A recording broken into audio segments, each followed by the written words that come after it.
God had me kind of plan this out so that we end up on Easter Sunday as the last one. So we've been studying all these different times that Christ would get away from the crowds.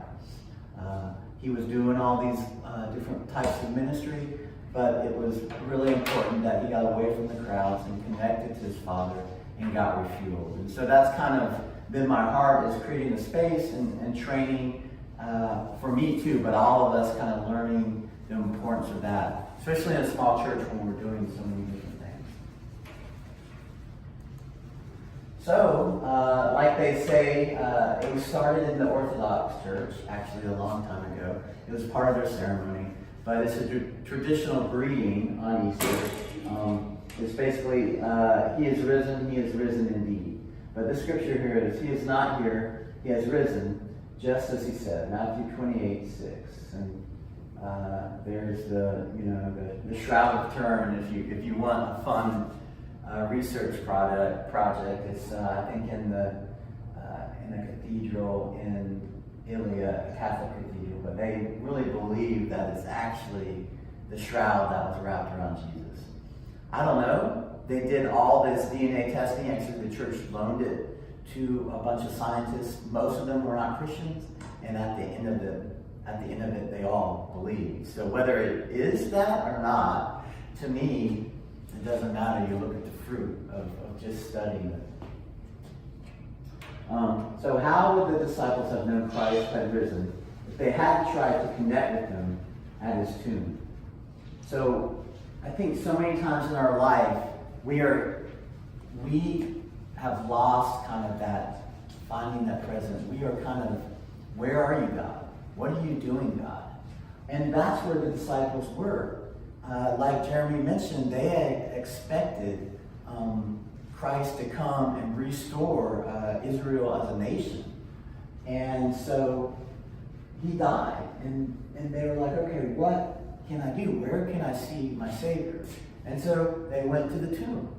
Right? So like so many of us that go visit our loved ones, they were going there to reflect and remember. Even when we feel like our God. All right. So we're gonna read. Let me play this real quick. I'm trying to add some. Let's see. Even when we feel So like just reflect. or the God that you have heard of is dead, we have to fight to see him even in that grave, so we can see him in his risen form, in all his love, and all his strength. So once again, wherever you're at, wherever you're seeking, God is there. I was talking to Anna at the Thursday service at VCC, and she was like, oh my gosh, I felt the presence of God so much that I had to sit down. And that is so awesome to see that growth that she's had. But I encourage all of you to realize that presence is wherever you go. That power of the Lord, it can be in the darkest places. Like I've shared before, I mean, I was in a heroin house, and God, just had a lot of drug issues before I got saved. God called me outside in the darkest alley, and there, his presence was probably one of the strongest feelings I've ever had. So he is wherever you're at. He's on the bench, like when we met. He is wherever you're at and wherever you need him to be. So Gethsemane is the garden where Jesus went. We're going to kind of focus on this. He stole away to seek the Father's face on what he knew he was going to do. He knew, so back up, he's all God and all man, theologically. So that's very, very important to study because he's part of the Trinity. So the Father, Son, and the Holy Spirit. In the beginning, there was a Word, so most people believe that he spoke the world into existence. But they're part of the Trinity. So when he came to earth, he came to be that bridge for us to get to God. So in order for him to do that, he had to be on this earth and experience the turmoils, the life that we experience. So he had to be all man and experience hurt, all those things. But he was all God, so he could overcome that. So that when we walk into a relationship with him, he's done that for us. He's the overcomer. So some quick facts about this garden, kind of interesting. It means, so it was originally Aramaic, and it means oil press, which is kind of cool if you know about olive trees. They only do well when it's dry. So they do horrible here. I have an olive bonsai actually, so I put it in the greenhouse when it's raining a lot. But the olives are only at the highest quality when it's bone dry.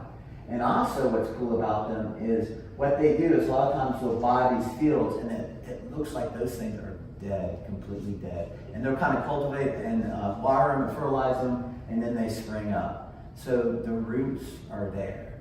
And so to me, it was really fascinating when you study this, and even the name of this place that Christ went to, the oil press. So there he was seeking God's voice, asking the Father to help him get through this. And that was the man side, right? So you have to really visualize that even though he was all God, he had these challenges, these fears of what he was going to do.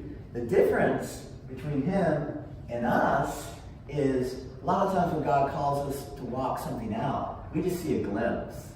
Like when me and Lisa started this church, we just saw kind of like a glimpse of what it was going to be. We're going to have a few people come in and be bummed because we don't have coffee. But hey, it's Easter, so fasting of coffee, right? So moving right along.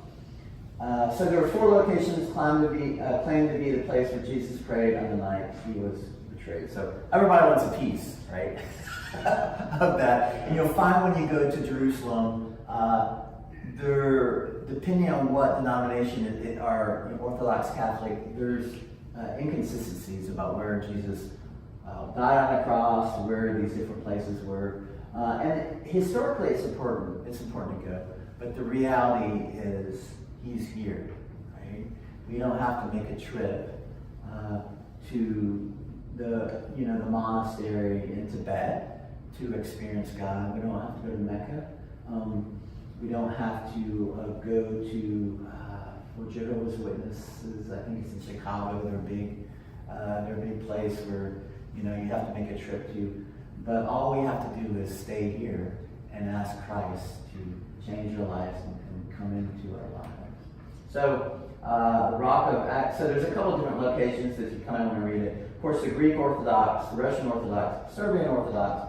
Orthodox was the first organized church that came out of after the disciples, and then of course the Catholic Church came out of the Orthodox Church, and all of it was because of political reasons. Right? Catholic Church kind of broke away. But I encourage you to study a lot of the Orthodox traditions. There's a lot of great wisdom there. My sister-in-law that some of y'all met last weekend, she's Serbian Orthodox, and she talks about the different monasteries that you can visit, you can stay, and no questions asked, and just the libraries of all these old Bibles and stuff. So moving right along, we're going to go over some scriptures. I'm not going to go, read line by line through all this. We're going to hit a couple things. So if you get bored, feel free to read. And then if you read Spanish, there you go. If you don't, I encourage you to learn. You learn by seeing and reading.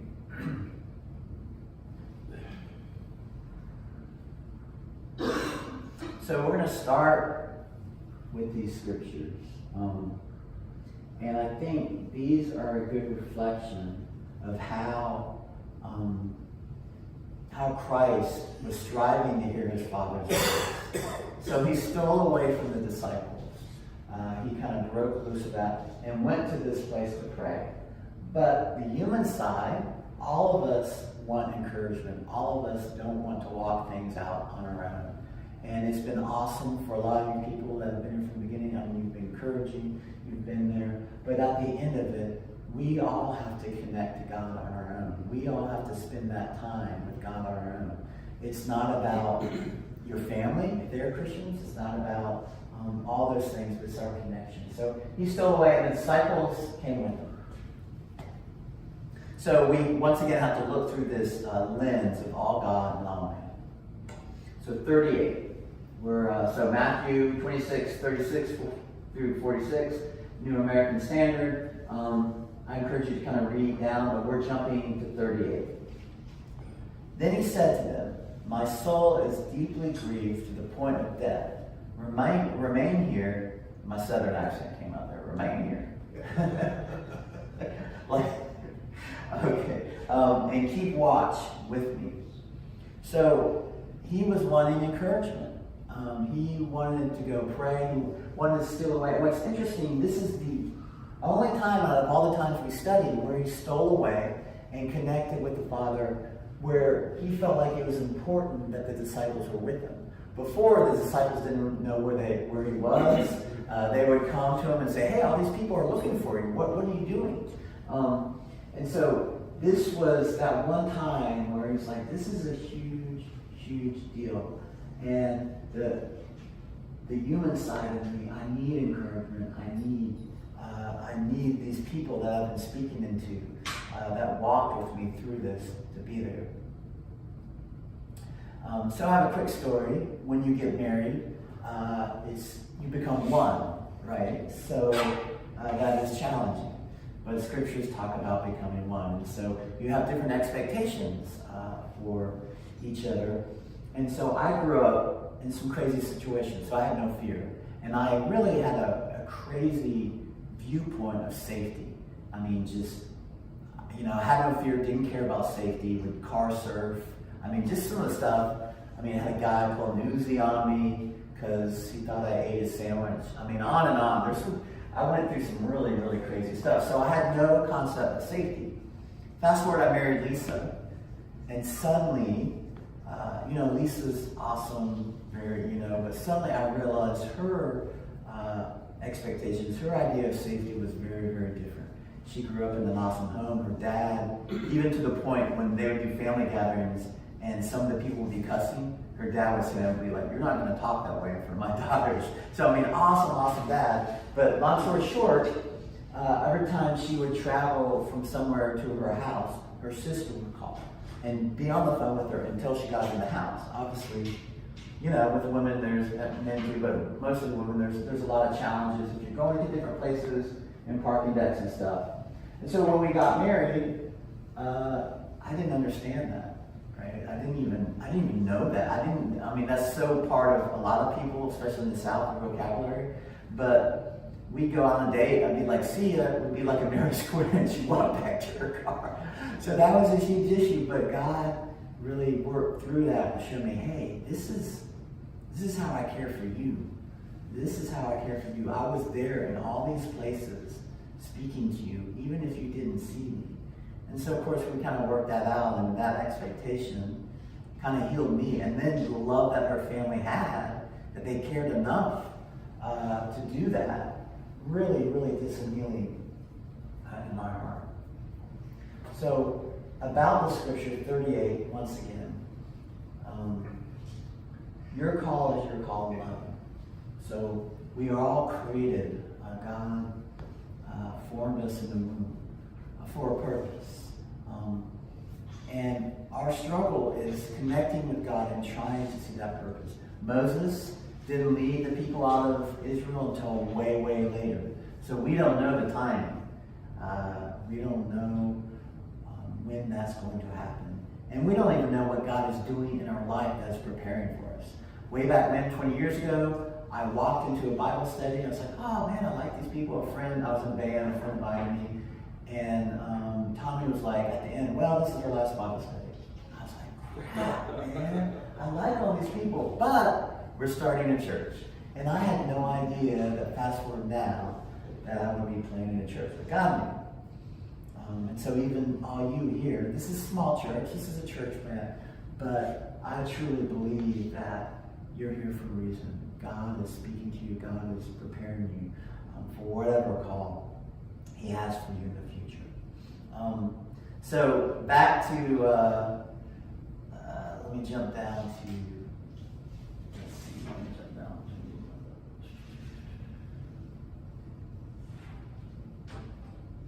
to, okay, so, and he went a little beyond them and fell on his face and prayed, saying, "My Father, if it is possible, let this cup pass from me. Yet not as I will, but as you will." So he knew, I mean, that's why he came and walked among us. Emmanuel means walked among us. He knew that that was his purpose. The only, well, he's the one true God, but really when you study world religions, we didn't have to climb to him. He literally walked on the earth to be with us. But the challenge was, he was all man too. He was like, "Lord, please take this from me." So can you imagine if you go through school, I mean, Lisa got a doctorate, you go through 4 years of school, you have all that student loans, and you graduate, and you say, "Man, take this cup from me." And really, he had walked the earth, he had done all this, and all God's side knew that this is the purpose, this is what he needed to do, to die on the cross. But the flesh, the all-man side said, "Man, God, take this from me." But the most important prayer for all of us is, your will be done. And that we'll talk about as a diffuser in all situations. Because we all have flesh. We all want to do what we want to do. We all have our own egos in our own way. But your will be done really diffuses that. So the disciples here that were supposed to be keeping watch, 40, verse 40, and he came to the disciples and found them sleeping and said to Peter, so you men could not keep watch with me for an hour. So if like Mary, if they had come, they probably would have stayed up, because women, they're diligent. But he brought them in and they fell asleep on the job. The interesting thing about what God has called you to do, don't look to the people around you, because you're going to have people around you that fall asleep. You're going to have people around you say, "Hey, come encourage me, come encourage me." And they're going to get distracted or do their own thing, but at the end of it, God has called you to do this. That's why it's so important to connect to him and allow him to be your director, allow him to tell you where you're going. Encouragement is important, but encouragement sometimes can be misleading. So you always take what people are saying and bring it to God. Bring it to God.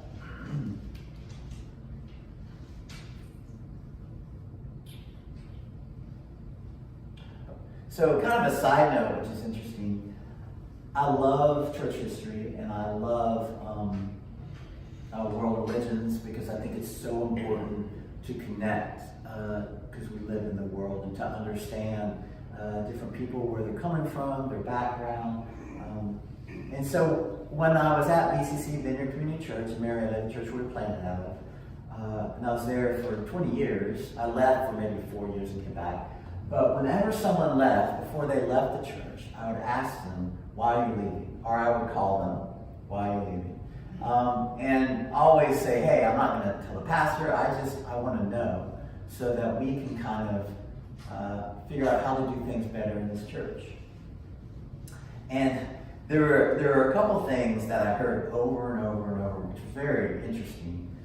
Just a side note was the number one thing was there's not enough meat being preached, meaning in Christianese, meaning that you have basically vegetables and meat. So the longer you're a Christian, you want to get deeper in. But the challenge is, for people preaching, you also you want people that are just kind of learning about the God. You want people that have been a Christian a long time. Kind of fuse that together. Like if you're watching a kids show, like Fantastic Fox, which is if you've seen it, man, I love that. So you'll see it as an adult, and there's so much stuff in there for an adult. But kids love it too. And so as a pastor, that's the challenge, is you have to kind of fuse that stuff together. And then it was interesting, another thing that I heard over and over and over was theology. I don't agree with the theology, which is important when you're at a church. And so that's why here we really try to communicate early on what our beliefs are. And even with Lisa preaching once a month, I believe that we're all called to walk out what God's vision is. And she's going to bring certain things that I don't have gifting in. I mean, she is a researcher. I mean, she, even with the business loan they had to get for their business, she will research stuff to that. So I'm excited that she's going to bring some of that together.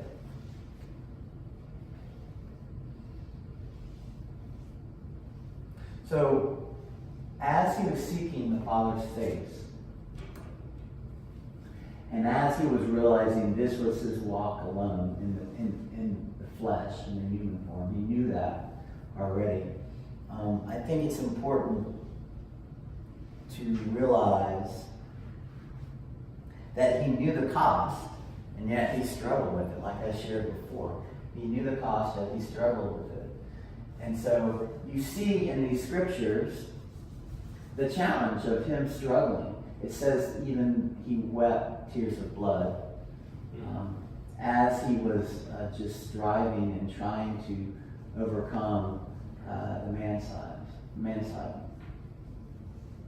So you say keep watching.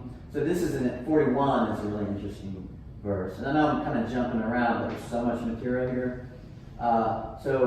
Matthew 26:41. So they had fallen asleep. And he said, you can't even stay awake for an hour. So if you have a hard time coming to church, I hear you. And don't feel bad, because the disciples couldn't even stay awake for an hour. So if you can't pray for an hour, hey, no judgment there. The disciples, right? So if anyone says, man, you're asleep in church, say, hey. Peter, one of the founders of the church. Yeah, the founders of the church. Yeah, definitely. So a little side note. And so he said, keep watching and praying that you may not enter into temptation. The spirit is willing, but the flesh is weak. So why did he tell them this, right? Because they fell asleep? I mean, that's kind of weird. He could have just been like, all right, we'll drink some coffee. Oh, we don't have coffee today. But no, I think he was speaking beyond. It was a teaching moment like we have with kids. He was saying beyond just falling asleep. He was saying the spirit is willing, but the flesh is weak. And if you have been in any situation where God has told you to do something, and you jump into it and you realize, wow, the spirit is willing, but my flesh is weak. It's that struggle of connecting to God, connecting to his call, and then fighting the flesh, fighting our ego, our viewpoint. Even when me and Lisa started this church, I had this viewpoint of what the music would be like. And I shared this with Pedro. Like, it was really skewed. Like, God said it's going to be all different types of people and everything. And so I said, oh, well, cool. Like, when Pedro came, I said, okay, we're going to have congas. Like, God is going to bring someone playing congas. And that was very naive of me, because now, basically, wherever we go, the world pretty much has fusions of the same music all together, which is cool. You can go. Actually, we went to Croatia and they had reggae, Croatian reggae. And so we're driving around listening. I was like, this is freaking crazy. And no island people, no Jamaican people, no African descent people. So me and Lisa were like, okay, we're going to set up like a Jamaican restaurant and do reggae, because we will tear it up. But it was funny, all over the radio. And so we went away again the second time and prayed, saying, my Father, if this cannot pass away, unless I drink it, your will be done. So once again, he's struggling with this. And jumping down to 45. Then he came to the disciples and said to them, are you still sleeping and resting? Behold, the hour is at hand, and the Son of Man is being betrayed into the hand of sinners. Get up and let us be going. Behold, the one who betrays me is at hand. So he's obviously talking about Judas, who a lot of theologians believe, he was crooked. So it shows a great example of how money in the church and a love of money and a love of really power, because the root is not necessarily money, but power can really cause issues within churches and cause issues, bigger picture, within your heart. So he had been stealing money from the believers for a while, and then of course, we'll see later, he got payment for Jesus. But the big picture for him was, okay, if I push Jesus into this, if I basically sell him into this, then he is all-powerful God. I really believe that he kind of understands some of the concepts, but he was trying to, once again, force him into establishing a new Israel, a military power. And so when you research it, it's like all people, he's not just one side, he's multifaceted. So he had issues with money, but also he had issues with pride, trying to make things happen out of God's will. And then two, seasons, right? It's so important. And then he came to the disciples and said to them, are you still sleeping and resting? Behold, the hour is at hand in the Son of Man. So seasons in your life, when God is calling you to walk something out, the seasons are so important. Because you can have a call, but then there's the sending out. So, I received a call when I was like 20. God said, you're going to be a preacher someday. And I said, okay, cool, tomorrow. I'm good, let's go. And he was like, nah. So now I'm 40, I'll be 46 this year. I got to the point where I didn't even want it. It was crazy. It's kind of like if you've ever wanted to get married and you just kind of get to the point, well, okay, I don't even want to, and then suddenly you meet someone. And then God said, okay, you're ready. You fought that flesh, right? It's done. But we all have our struggles, and the seasons in your life are really important to connect with God. So we're jumping on to the crucifixion of Jesus.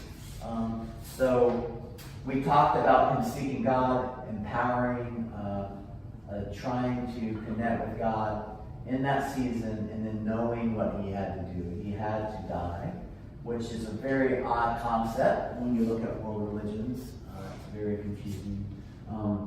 But within Christianity, it's a really important concept to understand, because he came, lived on the earth, walked among us, and then the ultimate sacrifice is dying for someone, right? If there's a car coming and your child is there, and most parents will jump in front of that car and push their child out of it. And that's what Jesus, out of the way, that's what Jesus did. He jumped in front of the car and pushed us out of it so that we could live a full, true life, because he's that bridge, that connection to God. The curtain was ripped so we can live in that holy of holies. So Luke 23:26. As the soldiers led him away, they seized Simon from, I forgot to look up the pronunciation of that. Cyrene? Cyrene? Yeah. Actually, my brother's been there. Which is like, they've been this, anyway, they travel all over the place. Who was on his way in from the country, and put the cross on him and made him carry it behind Jesus. So, perfect example, pick up your cross and carry me. So literally someone else had to pick up Jesus' cross and follow him. Which, when you're in this walk, there is that challenge, right? A lot of people want to believe that as a Christian you're Superman and you just kind of jump over situations. But the scriptures talk about taking up that cross, but God is there, Christ is there to help you carry that weight and to direct you. So 31, jump to 31.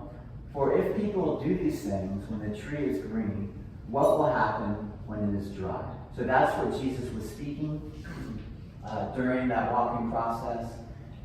And as a horticulturist, this really, really spoke to me. This was really interesting. For if people do these things when the tree is green, what will happen when it is dry? So he was speaking about him being there, him being alive, and if these people were putting on my cross and killing them, what are they going to do when he's gone? So 32. 2 other men, both criminals, were also led out with him to be executed. When they came to the place called the Skull, so this is actually what they believe is the place where he died on the cross. And there's different names for it. Once again, Skull, and then Calvary is you hear Calvary a lot in the Psalms. But what's interesting is literally it's not just because Jesus died there, but it looks like a skull when you see the 2 eyes. That's not intentional. That building. Well, it's actually that's actually the cliff that he, and of course, once again, when you start studying history in Jerusalem, it gets kind of weird because every religion wants to kind of make it their holy place. And so, that's what most of them believe. So no, that wasn't necessarily created. That was just kind of there. So, and that's, when you start doing the research, that's why they called it the Skull, not because of people being crucified there, because of the way it looks. And of course, ironically, it was where they normally crucified people.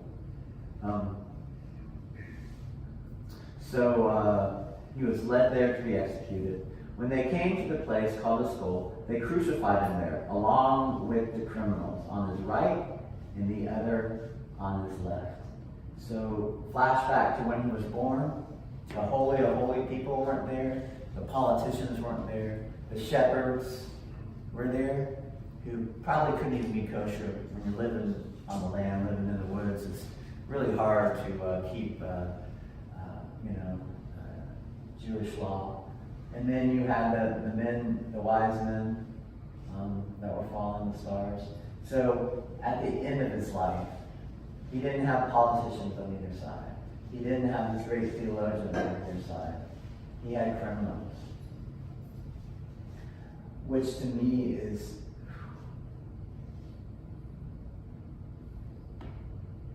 that is who he is, right? No matter where we've been, or no matter where we are now, no matter what your past is, he picks those that do not deserve to be in ministry. He picks those, the fishermen, right? The tax collectors,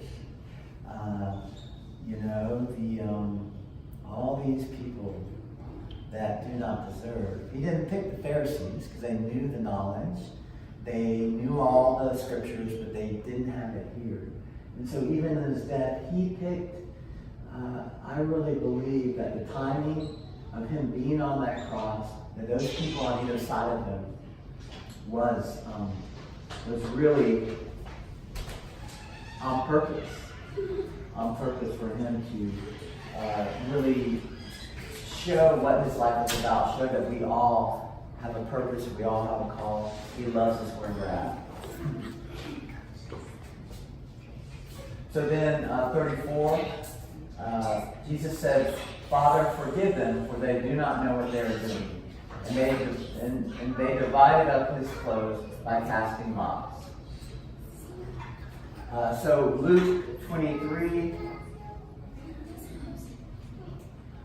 we're going to just reflect on the scripture a little bit, and then Lisa's going to come and sing a song to kind of fill it up, and then we're going to do communion. That's why the kids are down here.